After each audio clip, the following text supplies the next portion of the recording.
fired off an invite to Bobby. Let's see if we can't make heads or tails of this slate today. I don't know. I found it shockingly easy, which means I'm probably too chalky. So we'll see what happens.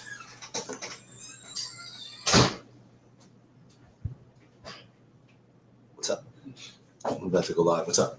I've been called up for an extra game. What happened? The Manhasset Browns need a 6. Are you playing with them? Playing with them at 9. Nice. Very nice. 10:30. What? We have game 10:30. Okay. Jason, Sam are here. Ready to shoot on outside. Okay. Sounds good. I think we're waiting on Bobby. I think I sent it out. I don't know what's going on. I'm just waiting on him, I guess. I'm pretty much all fired up with respect to what I'm doing tonight. Hey, what's up, Adam? Hope you all had a good weekend. It's been kind of a crazy July for me. I mean, because I've been we took this kind of house out in the Hamptons for July, so been out there on the weekends, doing my best to update all the sheets, but it's been kind of tough. So I hope you guys have bared with me a little bit. I'll get more drilled down with it probably starting next weekend. Really, this weekend was highlighted by actually getting pretty bad beat. In the MMA contest, one of my stray lineups was going to hit the optimal if Corey Sandhagen won the main event, and from what I heard, it was a pretty close decision. So, whatever. Baseball's been a little all over the place. I remember over the weekend there was a late. I don't want to say whether it was a late, but it was a Scherzer scratch, which I barely noticed. I was like, I probably shouldn't have been playing anyway, but so I had all this Scherzer, and I think it was like too late for me to swap out into anybody else. But good, Adam. And so I ended up like leaving like 6,000 on the table with some short Scherzer lineups, which obviously didn't turn out to be so good.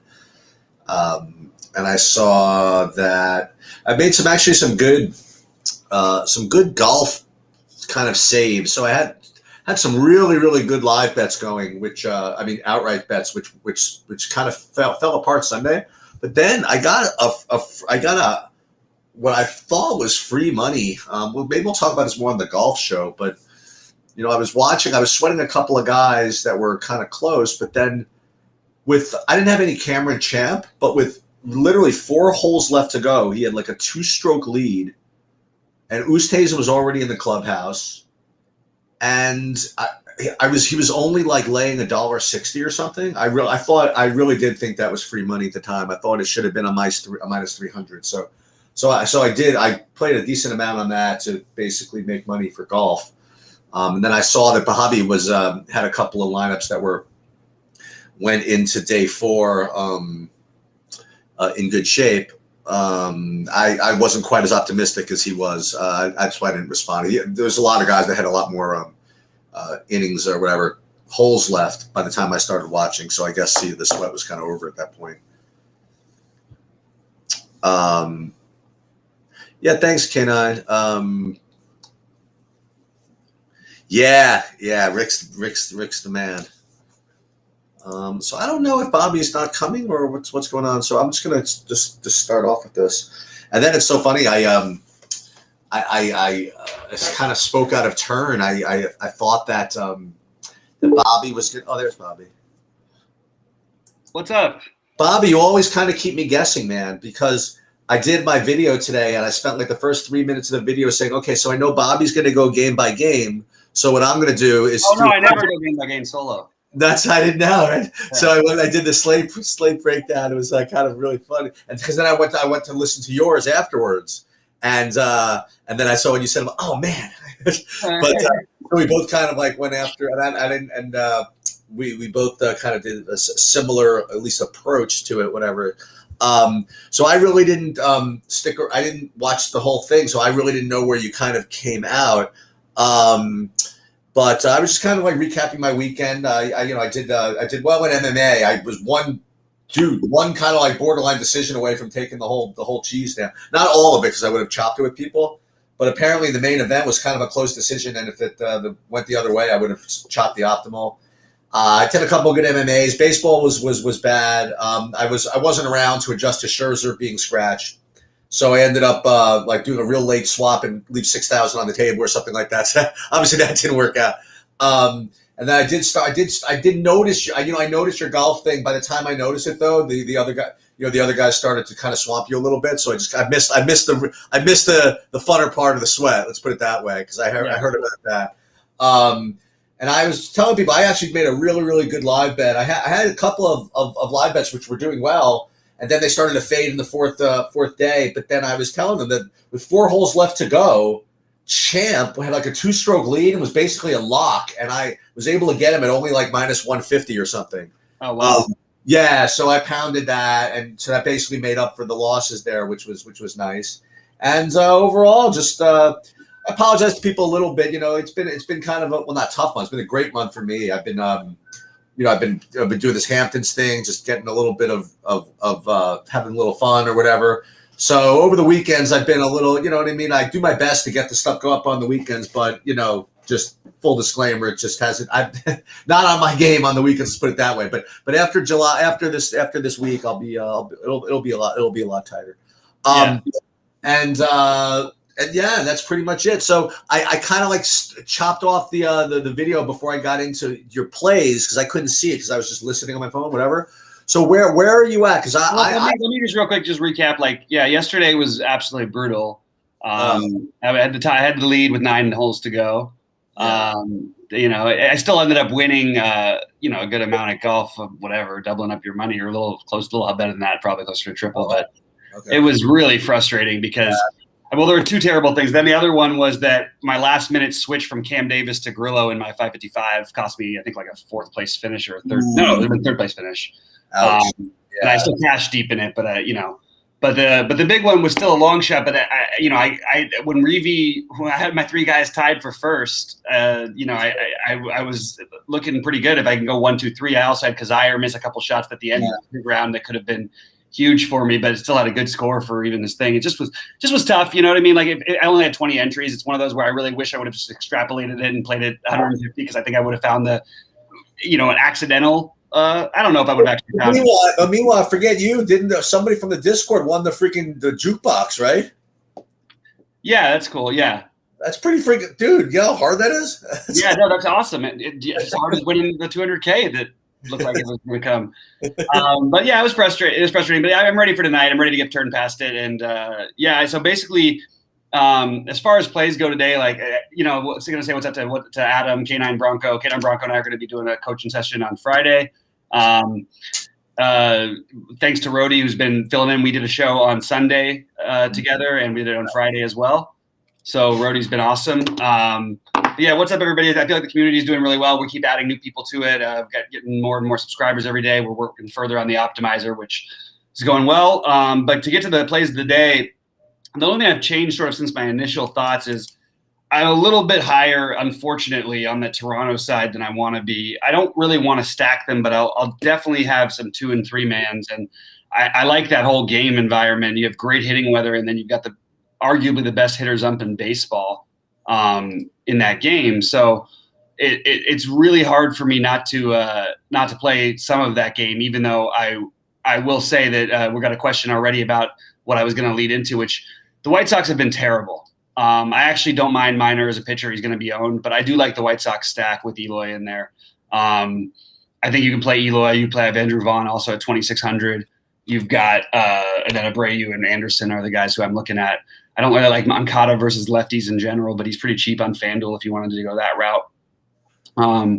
But so I'm sort of I do like the White Sox because of that. You get the pricing. And unfortunately, I'm going to have to change my lineups because looks like we have different guys catching and all this stuff than I expected. So, and we have no Aledmus Diaz, who is going to be my value play on a couple lineups. So I'll have to change those in just a minute. But I'm into Philly, Washington. But mostly I have Boston like 2 to 4 men in most of my stacks. I'm not going as many 5-man stacks today. One, it's a smaller slate. I don't think that I think there's enough teams that could. I like a lot of mini stacks. So I like the Cubs mini stack. I like Houston I actually like Houston as a full stack, but mini or full. I like the White Sox 3 and 4 man. I like Minnesota, but I like it if you can use less players. I just don't want to fully stack a team that's going to be popular. I feel like that's how everybody else is going to play today, and that's one of the ways I'm differentiating. But I do like the full Philly Washington game and Boston obviously too, but I'm making a rule not to play any 5-man Boston stacks just because I don't want to be with the chalk that heavily. What about pitching? Pitching, it's not very many guys for me. Garcia is my favorite on FanDuel. He's one of my favorites on DraftKings as well. Ohtani, Marquez, and Pineda are my main pitchers with a little bit of Minor and Pivetta. And even Miley is rating to be okay, but I just am not quite finding myself to pull the trigger there. Yeah, I'm a little different. So I'm not playing Garcia. I'm playing almost in the first pitcher spot on DraftKings. I'm playing basically 100% Ohtani, even though he's going to be the most popular pitcher by probably a pretty good bit. And I am actually getting to more Minor on DraftKings. I'm doing like 50% Minor. I'm doing like some Pineda. I'm doing some whatchamacallit, some a little bit of Wade Miley, but not really. And I'm not really getting too much Garcia on DraftKings. And on FanDuel, it's very what I'm doing. It's kind of weird. I'm paying down over there too. I'm paying down at Minor. You play Minor. I'm playing Pineda. I'm playing Hendricks actually a little bit over there. Yeah, I like Hendricks too. Great pitchers, but I just don't. Such a hard guy to roster for DFS with his upside. But I do think he's an interesting one that, especially against the Reds, who aren't going to strike out a ton. But it is a little bit of a more strikeout heavy lineup than usual. I just struggled with Hendricks. He was one of the ones I was considering today that I haven't really. And I am doing. So I originally, when I did my thing earlier, I was really, really into the Minnesota. That was going to be like my favorite by like a decent amount.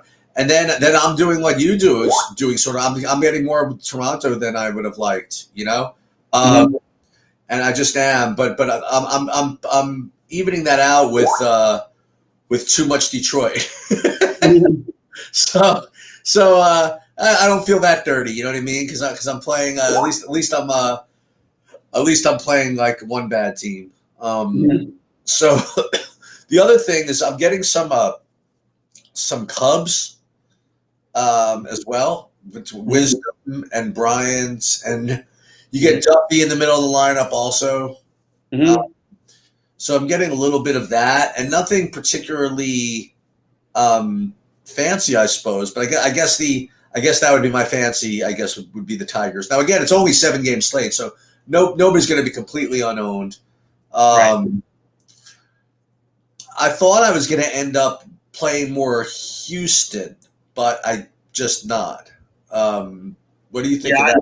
What do you think? I forced them into a couple lineups, but part of what I liked them on DraftKings was I could use Diaz as 2,100 if he was going to be in the lineup. And I still like the outfielders, but there's other cheap outfielders. But I do think that Tucker, Brantley make a lot of sense. It's just you just got to compare them with the White Sox guys.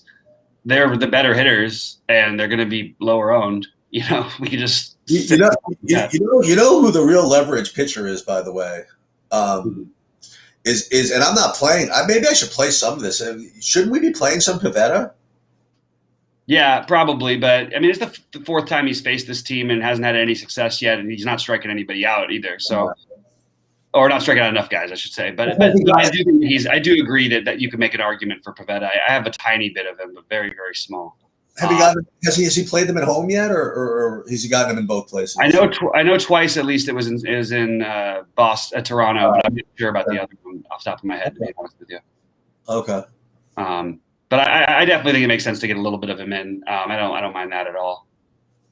Some individual plays. David Bodie's 2,200. I like him as a power spot at third base anyway. I think that he at 3,200 to 2,200 is really interesting on DraftKings. Vaughn, Eloy, obviously, Tucker, Brantley, Jock Peterson, Larnach. It's a lot of good outfield value that have power. So Aquino. I don't want to play too much Aquino, but I do understand like he's another one of the cheap ones. But he's only in I think a couple of my lineups right now. But yeah, Aquino too, I guess would fit the bill. And yeah, it's easier to get Philly in for me on FanDuel, but I can get to some of them on DraftKings. The problem is I want to try and make sure I have that Boston exposure in almost all my lineups. I really do like Boston today, and this might be the one day they don't do anything because of it, but that's what I'm on today. Guys, drop questions in chat. We'll jump on in and answer whatever we got. Oh, there we go. That works out perfect. I'll tell you who's really, really cheap, by the way. I want to do one of those things where I just read you some stat lines and stuff. Let me see what he's doing. He's hitting 310. I see him 326 or something. 6 home runs, whatever it is. 35 RBS. Michael Brantley is like really cheap. Yeah. I just said Brantley. Yeah. He is. I agree. He's one of the guys I've got on my list for sure.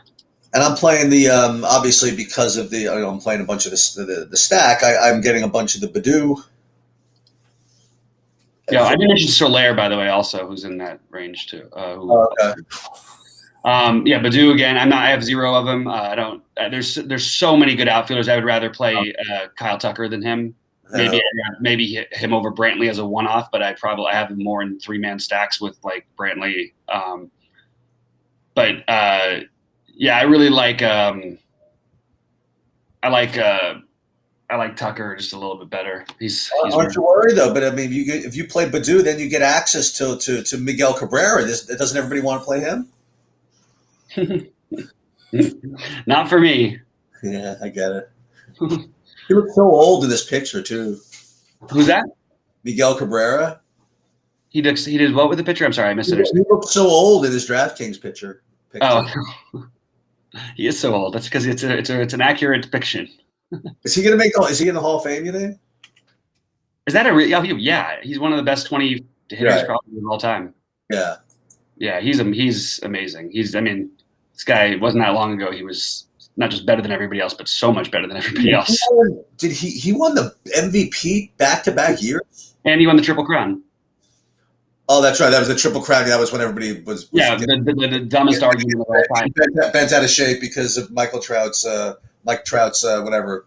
OPS. Yeah, someday somebody's gonna have to explain to me how the guy who wins the Triple Crown isn't the MVP. It's pretty impossible for me to fathom. Yeah, I'll never understand that one.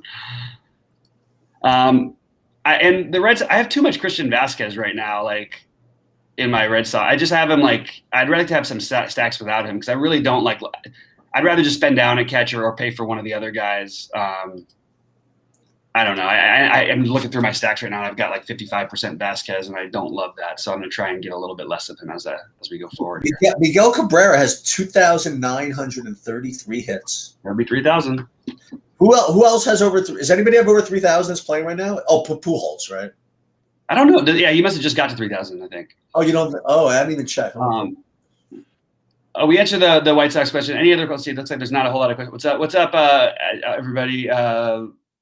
Let's get it. We don't have a whole lot. You guys drop in some questions, drop in some thoughts. Tell us who you're playing. Let's go back and forth and let's let us know what's going on in your guys' lineups. Pujols has 3,286 hits. Yeah. No, it's a lot. He's another one back-to-back MVPs. Yep. That's right. He's a monster. That used to be, by the way, I used to be really into trivia. That used to be one of the classic like baseball trivia questions back when I was growing up. Is that there was one representative at every position that had won back-to-back MVPs, and it's funny. Since then, since I knew the question, I mean, then the Cabrera's done it since then. Pujols has done it that's then. But since the internet came out, like trivia has become such bullshit because everybody just cheats and looks shit up and stuff like that. Mm-hmm. But the tough one that was very difficult for everybody to get was the pitcher. The only pitcher to win back-to-back MVPs was a guy named Hal Newhouser who pitched for the Tigers in like the 40s. Wait, of any pitcher who won MVP back-to-back MVP? Yeah. I was like, wait a minute, other guys have won back-to-back. Yeah, no, I know, it's wild. There's a lot going on in the NBA today too. What happened? There was a trade. They sort of made a weird trade. It was Joe Val was traded for Joe Val in the 17th and the 10th pick for Steven Adams in the 10th pick. What team was Steven Adams on? He was on the Pelicans. So we have Joe Val and Zion, huh? Joe Val and Zion. I'd like to see anybody getting a rebound against those two. Yeah. Seriously. But the problem is you sort of had the same sort of, you're replacing one sort of issue with another. It's kind of a little bit weird from that perspective. Where's Bryant? Okay, sorry, I'm just getting through my. What do you guys like? So I got Jamie saying he's going to go one lineup with KC White Sox. We have the Red Pill going with Reds in Houston. Yeah, someone's going to win. we got one guy stacking White Sox KC. The other guy with the Reds in Houston.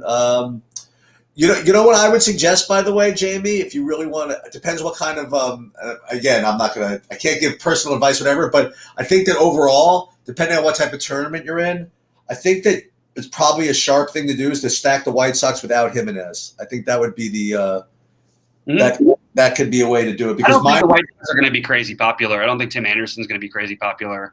I don't think Adam Engel's going to be popular. They can't play everybody, so unless they're just going to do the White Sox outfield. But even what I mean is that if you are going to stack the White Sox, the amount of stacks of the White Sox without Jimenez is going to be very small. So I would consider doing that. Yeah, I agree with that. Minnesota White Sox staff for me. Yeah, I mean, I think you said this on your in your video. You know, part of the thing with the pitching is that you can stack almost every team tonight. Yeah, pretty much.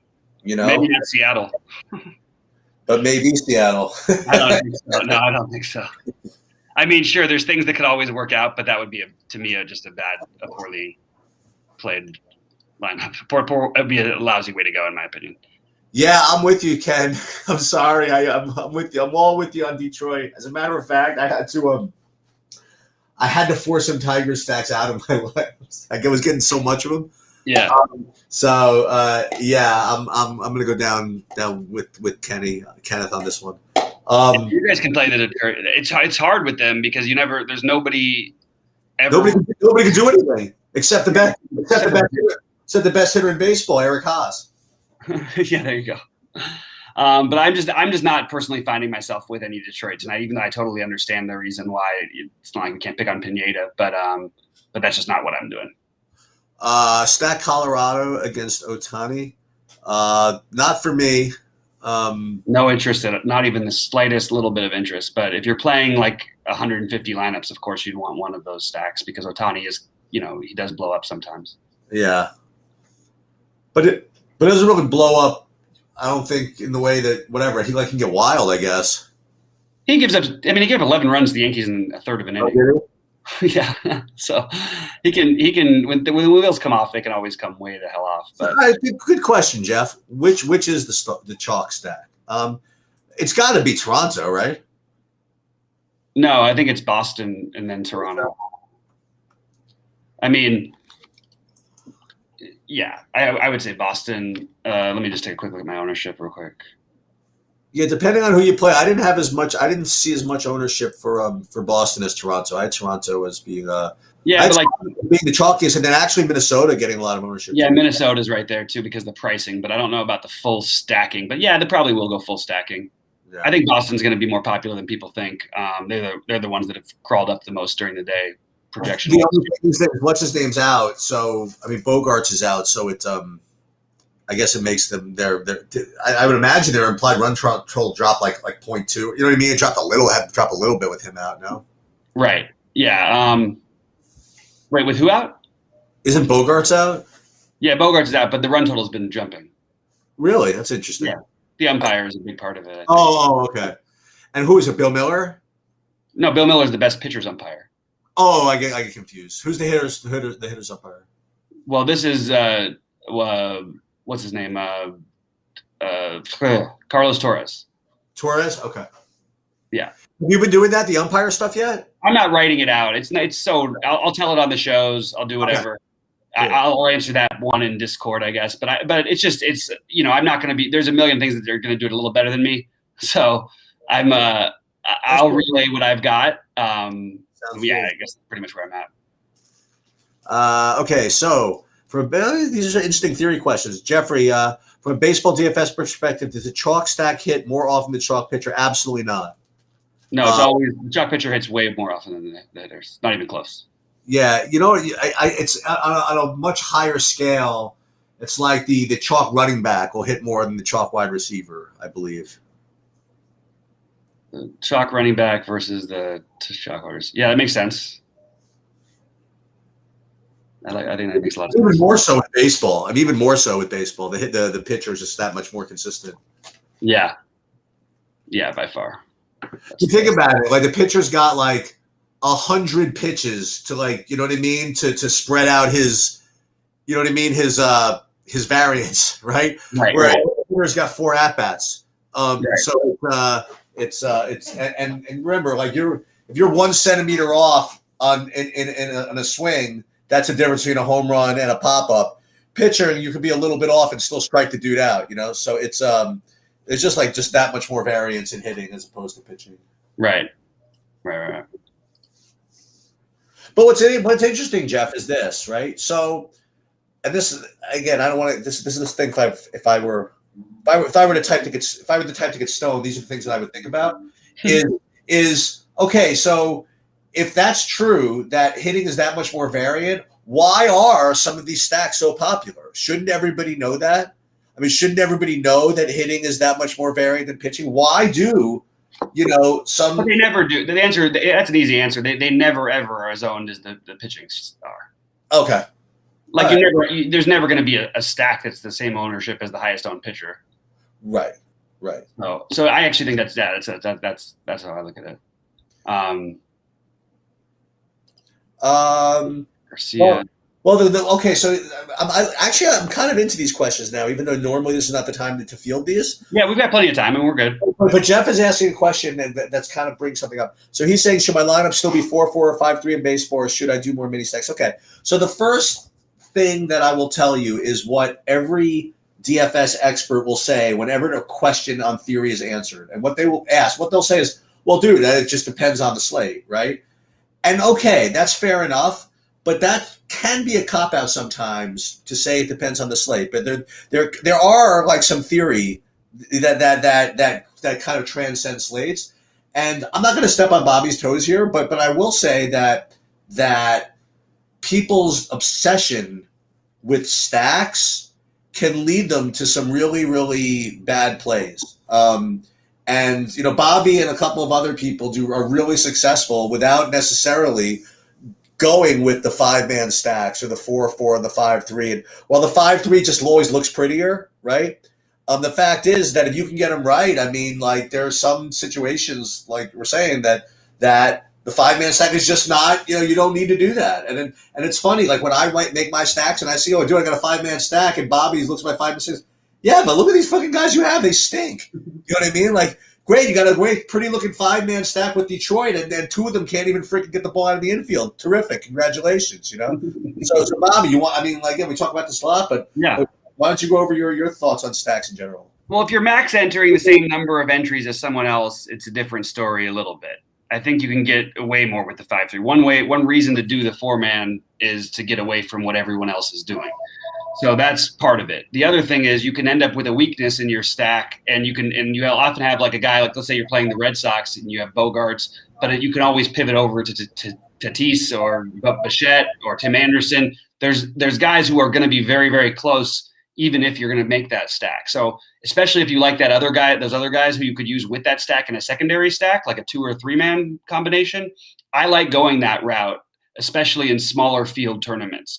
In larger field tournaments, I think it still can be viable, but I think you're more likely looking at 4-3-1 if you're going to do that way, or 4-2-2, things like that. Whereas I think sometimes you can win with 3-3-2s on, well, definitely on FanDuel, but on DraftKings as well, when you're playing the, less than 1,000 person tournament. I think that there's some edge to be gained there.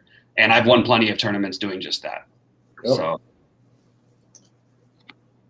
Well, you know what? There's also, by the way, I will share with you, I don't know if he's in this chat, but a guy from, we got to talk about maybe offline, but no, naturally we can talk about that. So one of the guys who's very active on in Discord, John Jenkins, he talks to me about some of the other sports and stuff.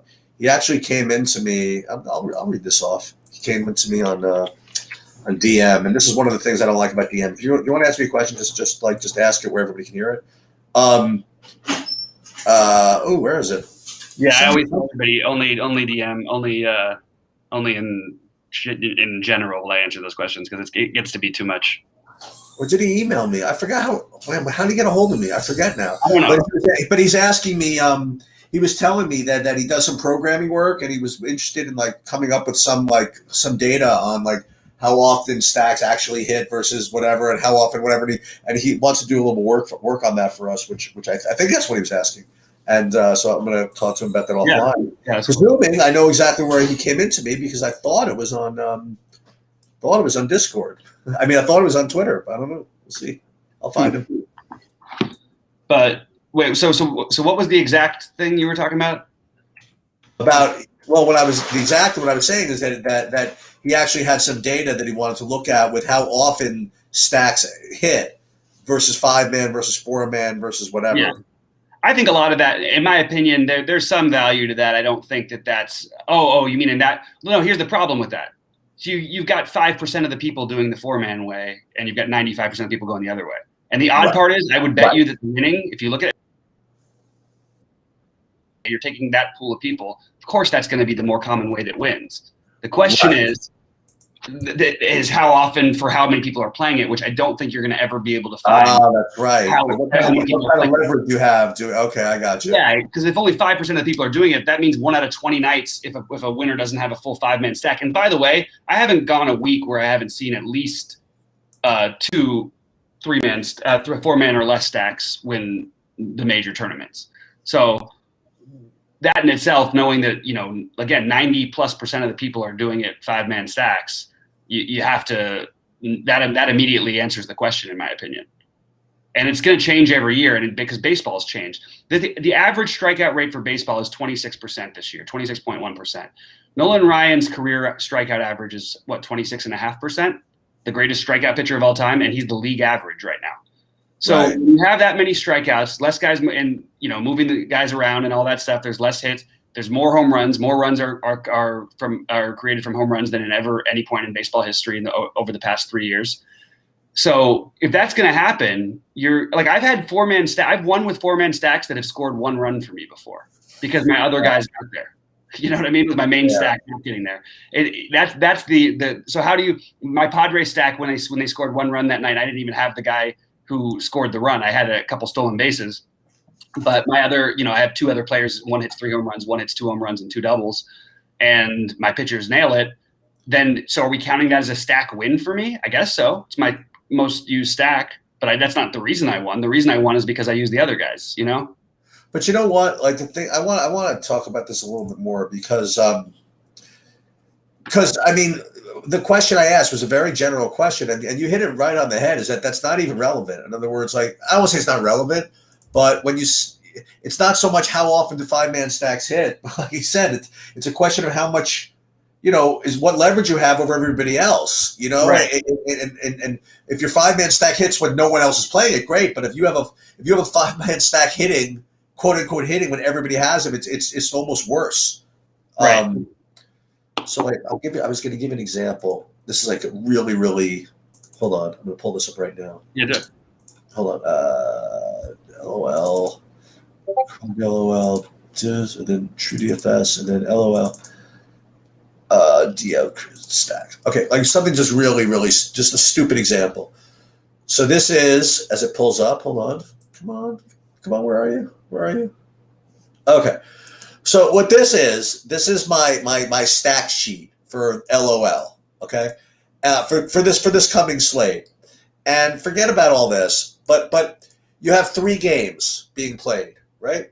3 games, 6 teams, and you have 3 teams that are significant favorites over 3 other teams.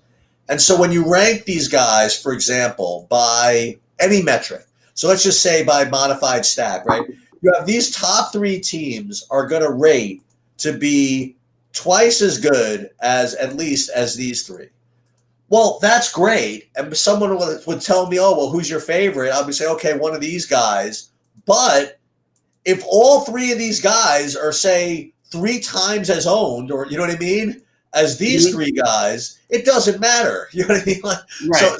so everything is just kind of a function of ownership, because like it's not just what's more likely to happen, but it's how much more likely is it than something that's less owned. You know, so it's that's why, you know, when I go over like my plays or whatever, it's people get frustrated, say, well, this is your favorite play, but you're not playing them. Yeah, sort of.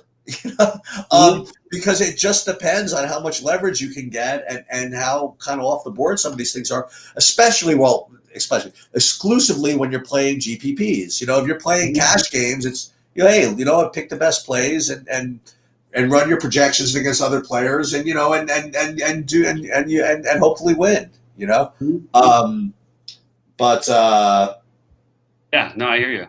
yeah.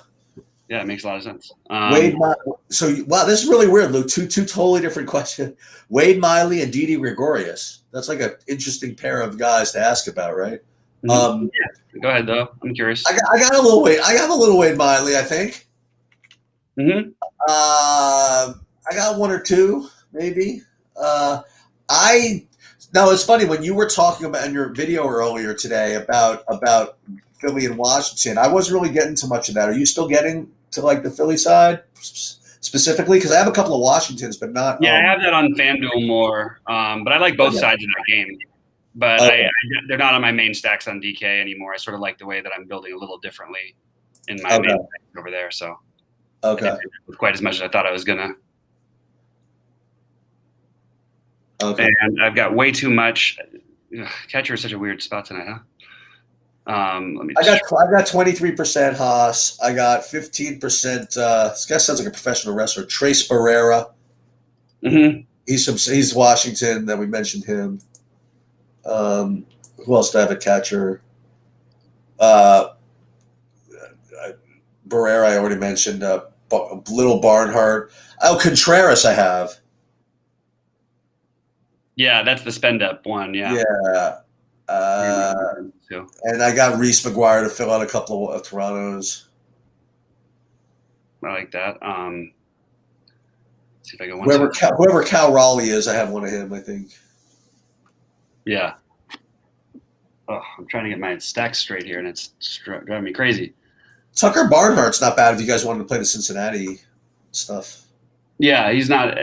Barnhart, Barrera would be my 2 guys. Okay.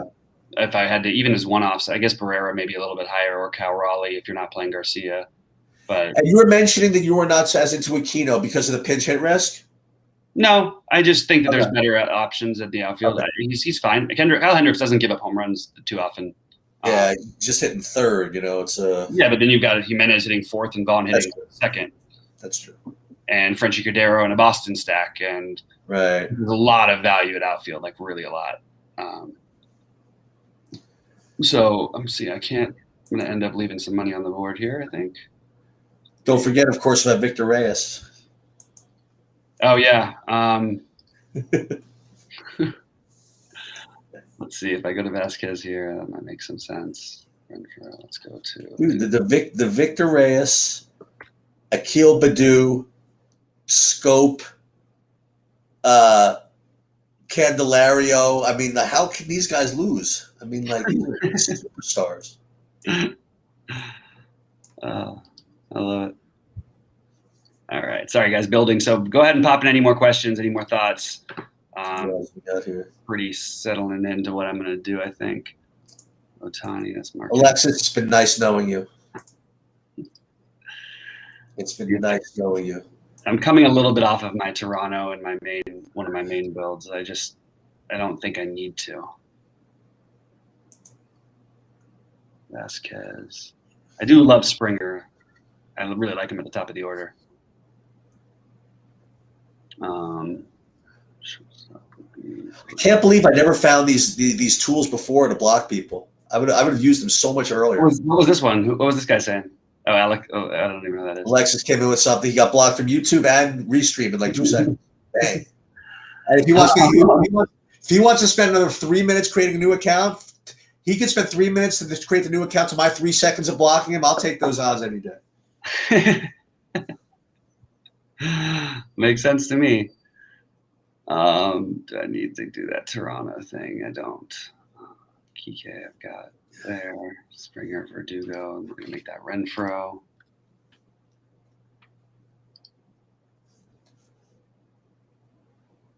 Oh, there's Linda. Where's what's his name? Oh, Padre guy? Jordan Lyles. I guess she had something else going on with the Roto Grinders the other day too, with that whole thing. Where's Jordan Lyles? It was pretty funny. I think he's hitting today. Like Otani's only getting pitching points. I think Lyles only getting hitting points today. All right, Cordero. Yeah, all Boston or all White Sox outfields definitely seem to be an interesting way to go today.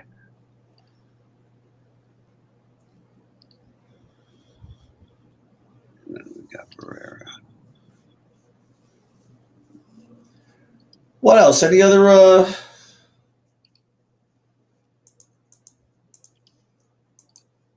questions here? I guess nothing. I don't know.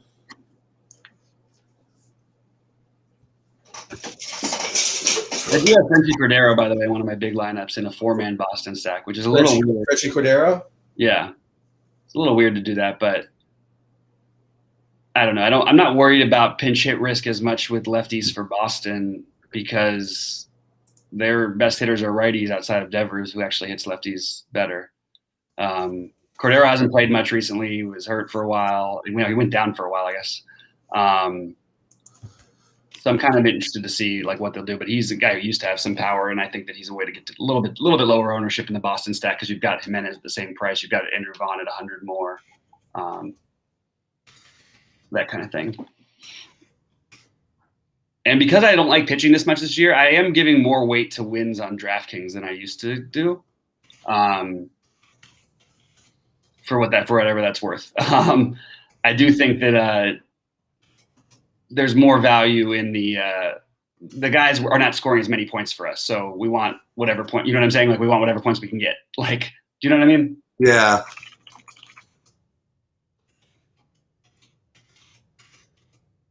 Ooh, I love my lineup. I have my one Minnesota stack is on FanDuel. But I really like that lineup.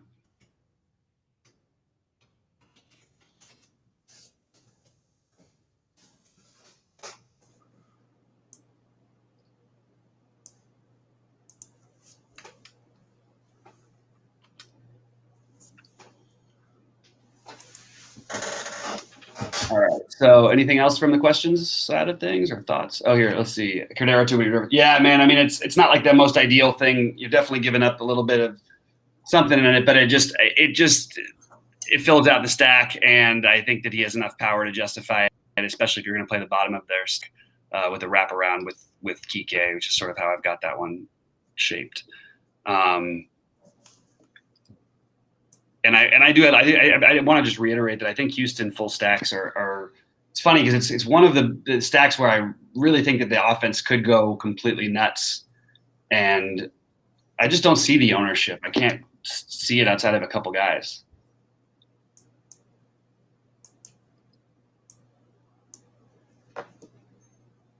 Cordero, Duffy.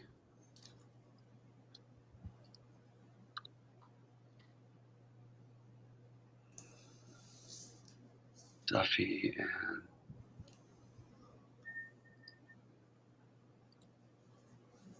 Brave. Yeah, he's already. You have Cordero too, but you're nervous, Matt. I mean, what's his price? 2,800. I mean, like 20, 25. But they're just you can't be that nervous about a guy that's 25. It'd be worse if he was 4K. It'd be better if he was like 4K because everybody in that price range is a good play. That's the only thing that's frustrating. Right. It makes it a little bit trickier.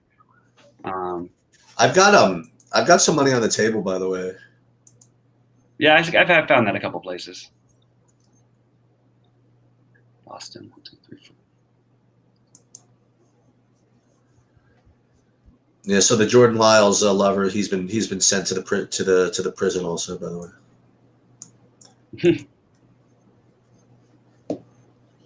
Oh no, you banned Linda? She Linda. loves us. I don't know. She was going crazy lately for some reason. She's gone. So there you go. Okay, we'll deal with it.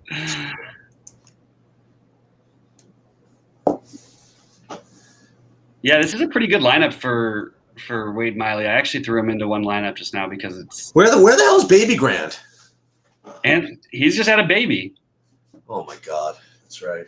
Like the easiest going kid ever, too, apparently. Yeah. Oh, not Baby Grant. Yeah, Anthony's kid is like the coolest kid No, ever. I meant Baby Grant himself was not the easiest going kid ever. Oh, no. No, a lot of things about him, but he's certainly not. I wouldn't describe him as an easygoing with. Minnesota. So, oh my God. Weird that I'm stuck in this position. 56, 75. And we have our thing. Is that tomorrow? Our call, yeah. Okay. Good. I didn't know it was with that guy. That's pretty cool. Yeah, and he can do a lot. Check out the email if you get a chance because he sent us over his thoughts, and I agree with most of did it. he? I didn't see it. Okay. Yeah, it's pretty good. He's really into it, and he's. When did he email? I sent it over this afternoon. Oh, great. Okay, excellent. I'm looking forward to that. Yeah, it's great. I didn't know he wasn't with them anymore. That's great. That's a big score, actually. If we could make that work. I know. I totally agree, and I think we're going to be able to. So I'm excited. Nice. Yeah.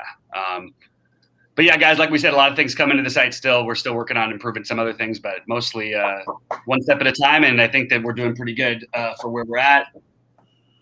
Let's see. Any other things? Looks like there's no other questions or anything. So we're just building lineups now.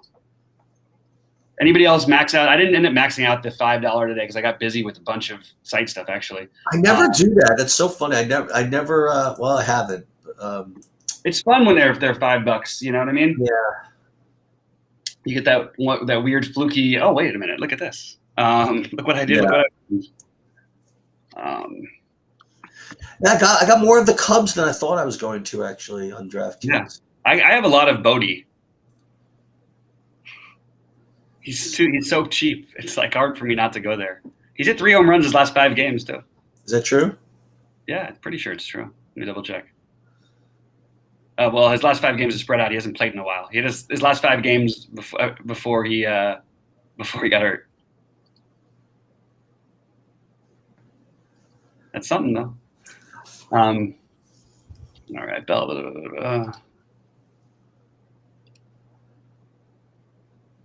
I've got a 5-man Toronto stack that leaves 1,400 on the table. Wow. Maybe you should upgrade your pitchers. Who am I going to use? Garcia. I don't understand. Nobody. There's nobody that's any good. They all stink. Garcia's awesome. Is he? Yeah, he's pretty good. But I do worry. The only thing with him about the FanDuel part that makes me nervous, which I've got him as my main pitcher on FanDuel and my one big lineup, that he can work around. He can get into pitch count trouble a little bit, and also they're Houston just they'll let some of the guys go, but they don't let these guys. I mean, if they get into trouble, if they're not way ahead, so he actually correlates well with like a Houston stack. I'll tell you this particular lineup that I'm referring to.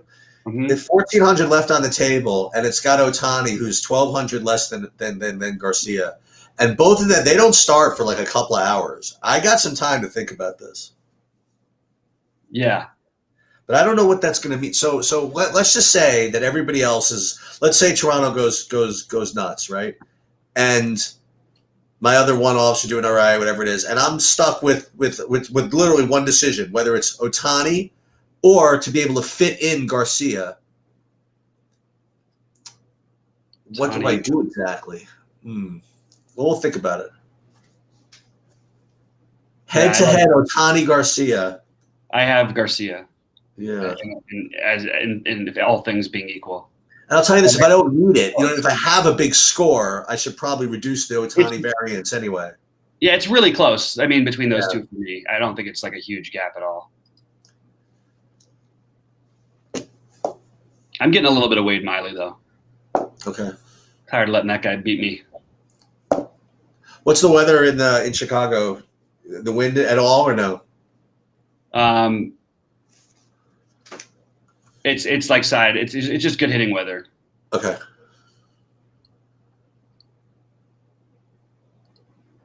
Oh, you want to know what pitcher we haven't talked about today? Who's that? Guy that you did well with. What do you think of Manning? Yeah, I don't like him. All right, well there you go. It's fine. I did well with him at 4K. He's got very little room to make errors, but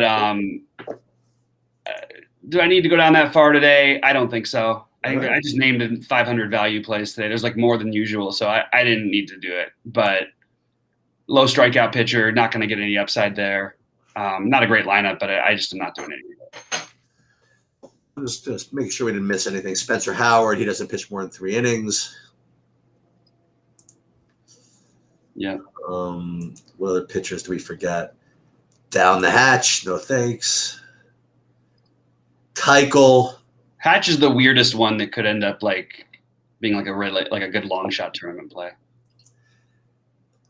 Pretty sure. I'm telling you, we're gonna do our own morning grind game. We're gonna do like the guy who I'm gonna be really pissed. The guy that the next day we're like, well, this was the perfect example of somebody you're supposed to play at GPPs and we didn't play him. It's totally Pivetta. It just has to be. Yeah, I mean, worst pitchers umpire in baseball against. Yeah. He's pitched against 3 times and hasn't had one game that we would even come close to accepting. So I'm not going to feel terrible if I don't have some of them. Right. But I hear you. I have him a tiny. I mean, I do have a tiny bit of them. So I don't have a share. I'm just saying. Yeah. So this is the for those of you though, I'll make his name known to the public at some point. I'll tell you his name, but I'll make people start saying his name one of these days. But the John DeMott Jr. theory is a guy I knew from the racetrack. He would always say, when you're betting a lot of things, with 2 minutes to post, look at your tickets and say, okay, now I have all this shit. What's going to come in that's going to make me really pissed? And then you bet that too. Right. There you go. So just throw one Pivetta in. Just that'll be the one that makes me pissed. That's it. Bryce Harper. Sorry, just getting my stacks filled out here. What about a Colorado anti-Ohtani stack? No, probably not. Not for me. They average less than 3 runs a game on the road. How is that? That's like almost impossible. That can't be good, right? That's not a lot. Yeah.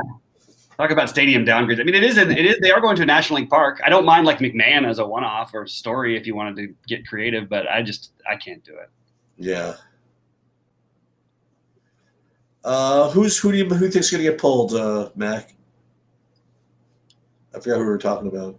Yeah, who's getting pulled? Yeah. I don't know. You have any marquee? Yeah. Good amount. That was my number 3. Again, is Trout back yet? I assume not, right? No. Joe Ross, he's not terrible. Yeah, he is. Oh, he's terrible. They got 26, 23. 3 of his last 4 games are happy. I know. I'm not buying any of it. It's all right. There it is. It doesn't make logical sense to me. I know 11 strikeouts against the Dodgers. I know. Well, yeah, that was the watered down ones, but still, for some reason, he does well. He does pitch well against the Dodgers. I know he's pitched well. I'm not going to say he hasn't. Go ahead and I think it's a reasonable play. It's just not what I'm willing to do. Yeah, I get it. I do think it's reasonable. I don't think it's. So this is why we're supposed to end these things at 6:30 because I actually have one Joe Ross lineup, so I don't know why I'm totally. Because from 6:45 to 7, that's when I come up with shit that we play. That what the hell did we do that for? Oh, that was that 6:55 play that we came up with. I really like Miguel Sano as a home run guy tonight, guys. Down at the bottom of the order. I think he's a really, really good play. Yeah, righties against Minor definitely Definitely can get some batting practice sometimes. Yep. Houston. Get Minor confused with the Tigers guys. Yeah. With Matt Boyd. They're the same, I guess. And Houston really is going to be really low on. The Astros? Some like Alvarez. Nobody's going to play Alvarez today.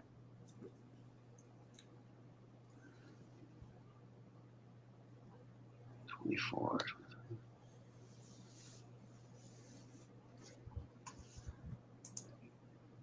Yeah, I have a Joe. By the way, lineup. by the way, for almost no other reason than the freaking lock time is just so perfect. I am totally playing the Olympic golf. Oh, absolutely. We are analyzing now, dude. It's 6:30 Eastern time PM. Yeah, I mean, let's go. I'm down. I'm gonna see. We can see every freaking hole if we felt like it without me impacting my sleep. I'm totally in. It's only 55 golf. I think it's like 50 something golfers or something like that. Yeah.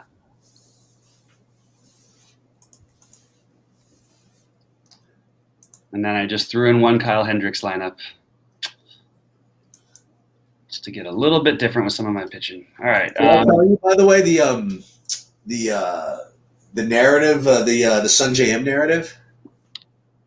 Mac, I just want to make it really clear. I don't like Cordero like as a one. You should be. It's only in a Boston stack. You should be playing Cordero. Just wanted to throw that out there. Sorry. Go ahead, Cheese. What were you saying? Can I tell you the amazing Sanjay M narrative? Oh, sure. What's the So narrative? Sanjay Narrative for a lot of is- guys. So apparently, the reason why Sanjay M skipped the Open Championship was because he really had to focus on the Olympics because Everybody did. Every Asian player did. right. But hold on, there's a reason. So apparently, the South Koreans, they all have military obligations, right? That they have to enter into the South Korean army or something unless they medal in the Olympics. Yeah, that's a pretty common narrative. I think everybody knows that one. It's It's been talked about for the last month on every golf thing that I've heard about. Oh, really? Yeah, so I think that's like pretty exhausted. I actually think that's you want to try and counter that. Like, if anything, would be the early. Imagine what if you're like in third? Like if let's say you're like a really popular golfer or whatever. Crazy. That you're supposed to get a gold medal, but you're not. You're going to get the bronze. But Sanjay M is like one stroke off, and if you beat him out, he has to go freaking fight in a war. I mean, you're not going to just dump it to get the guy that's freaking out of military service. I don't know. What kind of person are you? I don't know. You know who would do that though? Who wouldn't bother him the slightest bit? Patrick Reed.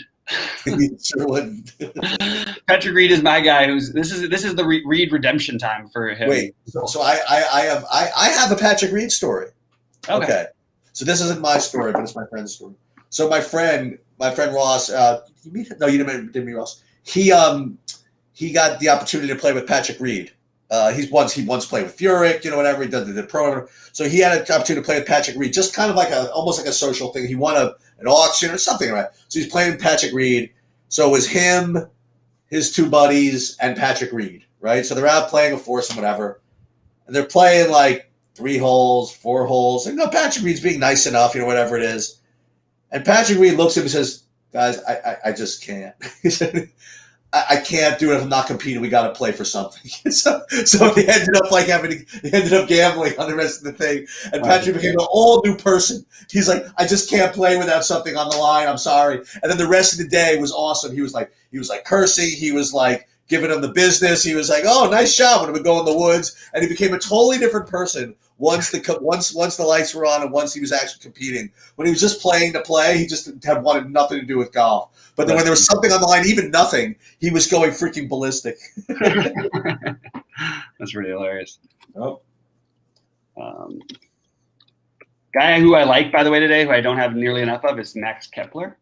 Just want to throw that one out there. Yeah, he rates really high for me. He's probably going to be pretty popular, no? Yeah, he is. But he's going to be the one who can beat me today, possibly. Yeah. Kepler, Donaldson, Polanco. What about that other guy, the guy that's hitting second, the Rooker? You like any of him? Yeah, I have him on FanDuel. He actually has pretty decent minor league power numbers, and He has something else no one else has. He's the lowest history of anybody, the lowest batting average history for anybody to break up a no-hitter in the 9th inning with 1 out or more. Wait, what? Yeah, he did it 3 days ago, and then he started hitting some home runs. Wait, the lowest batting average of anybody to break up a no-hitter in the 9th inning with 1 out or more? Is that what that was? Yeah, nailed it. That's it. I was just thinking about that exact stat like 3 days ago. No way. I don't know. You almost had me there too for a minute. I was like, what? Yeah. Okay. Yeah, I think we're basically ready for lock here. I like these. I like the 7 and 8 gamers in baseball. You know me, in bad basketball, I want to get as many games as possible, but which is weird because it's much harder. But well, you know the other thing. Listen, I love Mrs. Sheets. Mrs. Sheets is the greatest, or whatever it is. But this particular day, she's actually out in the Hamptons, and I'm like actually here tonight. And because I have something I have to do in the morning, whatever it is. So I have like all night. You know what I mean? I'm not pressured to get off the chat at 6:30 or 6:40. I could sit and BS all freaking night about this shit if you wanted to. I got nothing to do. I mean, like I catch up on Big Brother, maybe. You know, I heard there's a second season of Dave I want to blast through. You saw Dave, didn't you? The first season? Yeah, some of this season got a little weird. Okay, I didn't look at it yet. I can't wait. I'll do the whole season. Yeah, it's I love Dave though. I still love the show. I heard there was a good one with Kareem Abdul-Jabbar in it or something like that. I'm gonna look. Yeah, Kareem was in one, and then there's a couple really funny ones, but there's some that are just like, whoa, they really just went for it here. Like, yeah, really, really went nuts with it. But you know what I'm doing next week? We're doing. I'm taking Mrs. Sheets to see the Lady Gaga with Tony Bennett. Oh, awesome! You're doing awesome. Yeah, I had an interview with her talking about it. Yeah, Tony Bennett. Music Hall next week. Yeah, that's beautiful. Yeah, psyched for that. Yeah, that's awesome.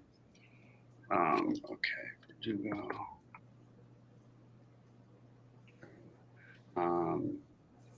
Renfroe.